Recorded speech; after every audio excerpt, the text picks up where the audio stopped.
Hello everyone, I'm going to show you in this video about how to connect to the SharePoint Online through the PowerShell. So it's called SharePoint Management Shell.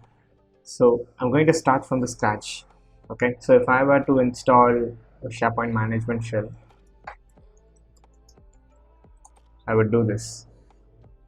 So I would search for SharePoint Management Shell download, and I would look out for the Microsoft site.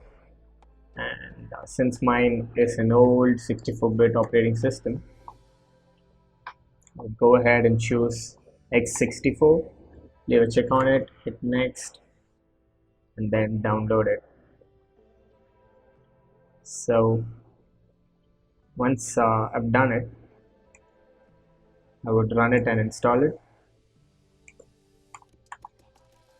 accept, and all these things. Okay, so there's another way to install the SharePoint Management Shell. So when you go to the Windows PowerShell and when you do this install dash module and then give the module name, it gets installed. But I beg to differ, so let's do it this way.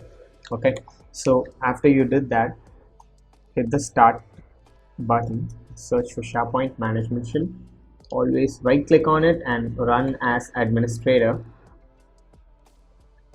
and then I'll share this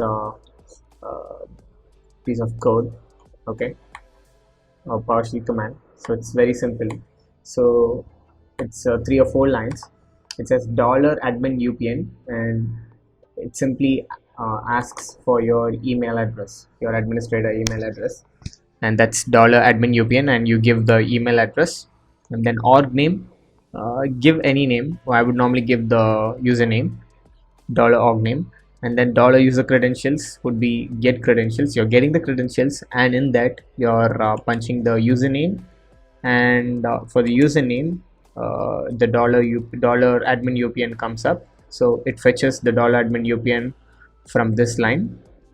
Okay, and then it displays a message asking for password.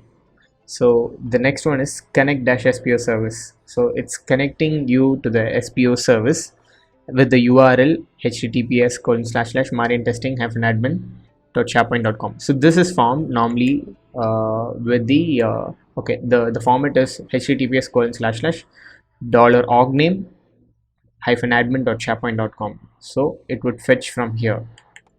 Okay, so this is given here. So this is the SPO service URL. You can change yours the same way, and then $credentials will actually get the credentials which you give here, the password that you give here. Okay, and then $userCredentials would be the last one. So I'm gonna copy this. I would share this code, paste, and then it asks you for the password. Okay, so you can just change this custom name. I'm gonna type in my password. Hopefully that's right. That is. Okay, I'm gonna hit enter one more time, and it logs me in. So how do you know it logs you in? You have some frequently used cmdlets, so you can search for one. So let's do the get-SPO site. Okay, but before that, I would actually do this get-module. You can just check what module is installed. So version 16. This is the one which we downloaded, version 16. Okay, and then let's do the get-SPO site and confirm that we've logged in successfully. Okay, so these are the default URLs and the storage quota. So one's for community and the one's the root one, and the hub, search, all of these are here. So you're successfully logged in. So you can just play around with all these commands, and I would probably post this on the description. Hope this was useful. So let me know in the comments section if you need anything related to the SharePoint. I'd be happy to share more videos about this. Thank you, and you have a wonderful day. Goodbye.